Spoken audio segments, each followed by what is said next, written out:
مصطفیٰ صلی اللہ علیہ وسلم کا عشق اپنے جوبن پر آتا، مولانا عبد الرحمن جامی کے جسم کے ٹکڑے ہو جاتے تھے۔ گورنر مدینہ نے کہا جامی داخل نہیں ہو سکتا، اس محفل گنبد خضرا میں حاضری نہیں دے سکتا۔ مولانا جامی گر گئے، جسم کے ٹکڑے ٹکڑے ہو گئے۔ مریدوں نے پانی پلایا، ہوش میں آئے تو پوچھا کیا کر رہے ہو؟ کہا حضور پانی پلا رہے ہیں۔ فرمانے لگے ہفت دریا گر بنوشم ترن گردد کان ما، آج اگر مجھے 7 دریا بھی پانی کے پلا دو گے نا، میری پیاس نہیں بجھے گی۔ میں پانی کا پیاسا نہیں، میں عشق مصطفیٰ کا پیاسا ہوں۔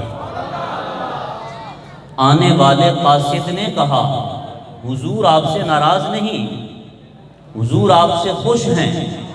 جس محبت کے ساتھ، جس عشق کے ساتھ، جس پیار کے ساتھ تو یہاں آیا ہے، مصطفیٰ نے پیغام بھیجا ہے کہ مجھے اپنے گنبد کو چھوڑ کر، زمین کو چیر کر باہر آنا پڑے گا اپنے غلام کے استقبال کے لیے۔ میں اگر باہر آ گیا قیامت آ جائے گی، جامی کو کہے تو چلا جا، میں آ رہا ہوں خود ہی۔ عشق پھر تڑپاتا نہیں ہے، پھر محبوب خود ہی گھر تشریف لے آتا ہے۔ آخری حدیث پاک سبل الہدی والرشاد میں سے ایک اعرابی مصطفیٰ کی عظمتوں کو سنتا تھا کہ مصطفیٰ نے انگلی اٹھائی، چاند کے 2 ٹکڑے ہو گئے۔ مصطفیٰ نے درخت کو اشارہ کیا، درخت زمین کو چیرتا ہوا مصطفیٰ کے دربار میں حاضر ہو گیا۔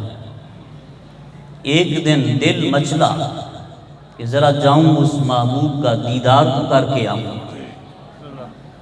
جب گیا فتلقانی بین ابی بکر و عمر یمشون حتی اتوا، حضرت ابو بکر حضرت عمر چل رہے تھے، ان کے پیچھے چلنے لگا۔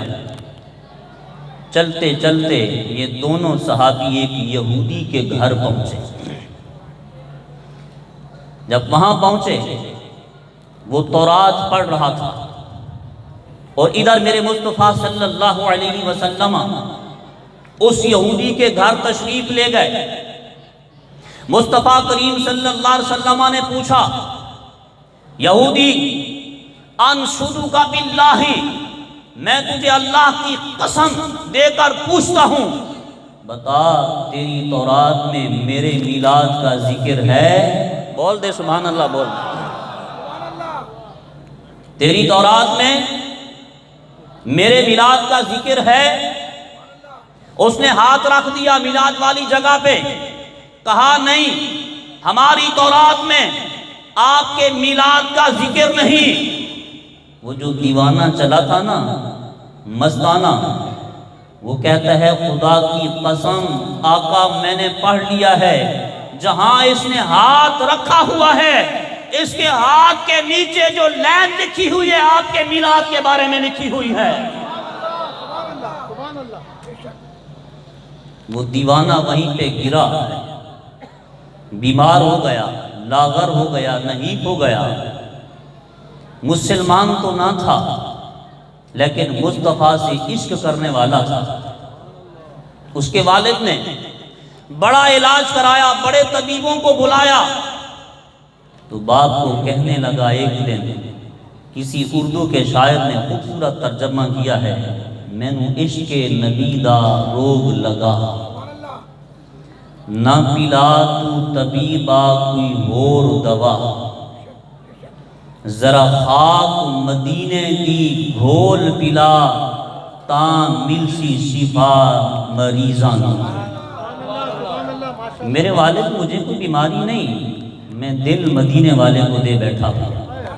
اسی بات کو سمجھ جاؤ، انشاءاللہ یہ جلسہ یہ پورے سال کے لیے یادگار بن جائے گا۔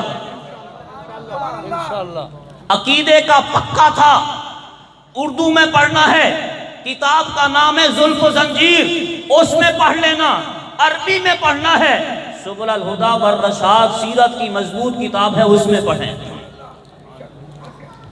اس کا والد گیا مسجد نبوی کے دروازے پر، آواز دیتا ہے محبوب میرا بیٹا آپ کو دل دے چکا ہے، اس کے آخری لمحات ہیں کہ آپ تشریف لائیں گے۔ مصطفیٰ کریم صلی اللہ علیہ وسلم نے اعلان فرمایا ابو بکر، عمر، عثمان، علی، طلحہ، بلال، زبیر، چلو ہم عاشق کے دیدار کے لیے چلتے ہیں۔ نبی پاک صلی اللہ علیہ وسلم اس کی کس کی؟ جس نے کہا تھا آپ کے میلاد کا ذکر ہے۔ سرکار اس کی دہلیز پر پہنچے، کیا کہتا ہے؟ بڑی بندہ نوازی کی کہ وقت نزا آپ آئے، بڑی بندہ نوازی کی کہ وقت نزا آپ آئے، ذرا ٹھہرو میں کر لوں نظارہ یا رسول اللہ۔ محبوب بڑا کرم کیا ہے، آخری لمحات ہیں میری چاہت تھی جس محبوب کو دل دے بیٹھا ہوں اسی محبوب کا دیدار ہو جائے۔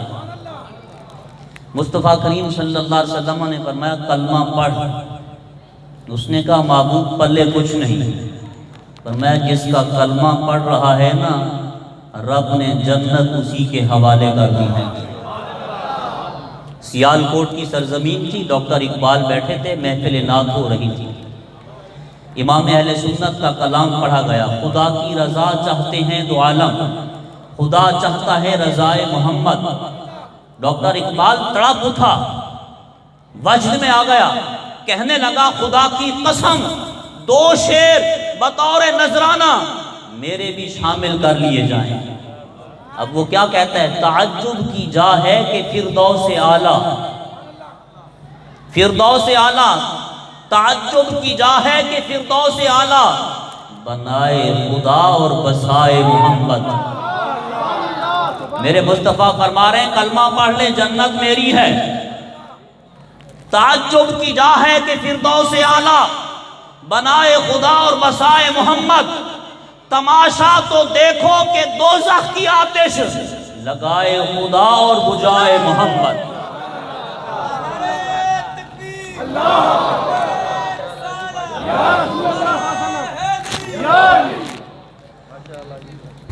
کا کلمہ پڑھ لے جنت میری ہے، جنت۔ اس نے باپ کے چہرے کی طرف دیکھا، باپ نے کہا بیٹا کلمہ نہ پڑھنا، لیکن کلمہ پڑھ لیا۔ جب اس نے کلمہ پڑھ لیا اس کے باپ نے کہا محبوب میرا اس سے کوئی تعلق نہیں۔ مصطفیٰ نے اعلان کیا ثم والیا کفنہ والصلاۃ علیہ، اے یہودی یہ میرا بن گیا ہے، اب مصطفیٰ اس کا ولی ہے، تو اس کا ولی نہیں ہے۔ میں ذمہ داری سے بات عرض کر رہا ہوں۔ مصطفیٰ نے فرمایا ابو بکر، عمر، عثمان، علی کندھا دو۔ کتنا وہ خوش نصیب ہے جس کو اٹھانے والے سرکار کے اصحاب ہیں۔ اب صحابہ اکرام اٹھا کر لے جا رہے ہیں، میرے مصطفیٰ کبھی ادھر پاؤں رکھتے ہیں کبھی ادھر رکھتے ہیں، سیدھے نہیں چلتے۔ صحابی نے پوچھا یا رسول اللہ کبھی ادھر پاؤں رکھتے ہیں کبھی ادھر، سیدھے کیوں نہیں چلتے؟ فرمایا اللہ کے فرشتے اتنی تعداد میں آ گئے ہیں جہاں میں دیکھتا ہوں جگہ خالی ہے وہیں قدم رکھتا ہوں۔ صحابہ نے غسل دیا، مصطفیٰ نے نماز جنازہ پڑھائی، قربان اس کی اداؤں پر مصطفیٰ اس کی قبر میں خود تشریف لے گئے، اپنے ہاتھوں سے اس دیوانے کو قبر میں سلایا۔ جب سرکار باہر تشریف لائے تو آپ کے چہرے پر پسینے کے آثار تھے۔ صحابہ نے پوچھا محبوب کیا عذاب ہو رہا تھا؟ فرمایا نہیں، اللہ کی حوریں اتنی تعداد میں آ گئی تھی، بار بار میرے چہرے سے مس ہو رہی تھی، ان کے مس ہونے کی وجہ سے یہ پسینہ آ رہا ہے۔ آخری کلمات پر اختتام کر رہا ہوں، تو اجے میرا یار نہیں ڈھا،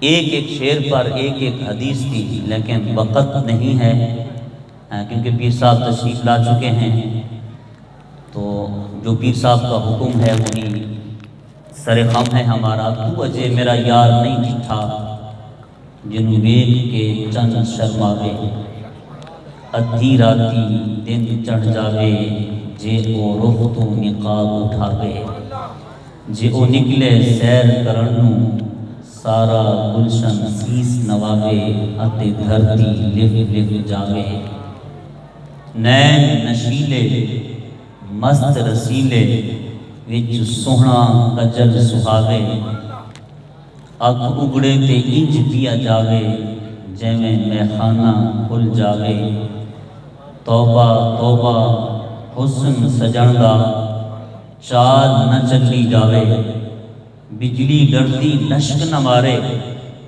متاں بے ادبی ہو جاوے، جے او کھولے پیچ زلف دے اٹھے، تے راہی راہ بھل جاوے، خلق اوندے نے مول لی دنیا، کوئی ویلا ہی جان بچاوے، اعظم ایڈا سونا ماہی سن کدرے نظر نہ آوے۔ آپ